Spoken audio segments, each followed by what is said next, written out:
আসসালামু আলাইকুম, শুভ বিকাল সবাইকে। এই যে স্ক্রিনে মাছগুলো দেখতে পারছেন, এটা আগামীকাল নিয়ে আসছিল। আমি সকালে কাটতে বসছি, বসার পর আমার মাছ আর 12টা বেজে গিয়েছিল।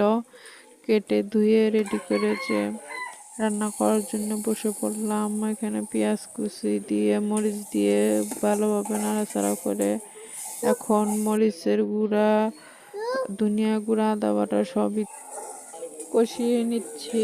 নেওয়ার পরে মাছগুলা দিয়ে দিব, দিয়ে কষিয়ে নেওয়ার পরে ভালোভাবে ধুয়ে নিয়েছি। নিয়ে যে অনেক সুন্দর করে কষিয়ে নেওয়ার পর আবার নাড়াচাড়া করব।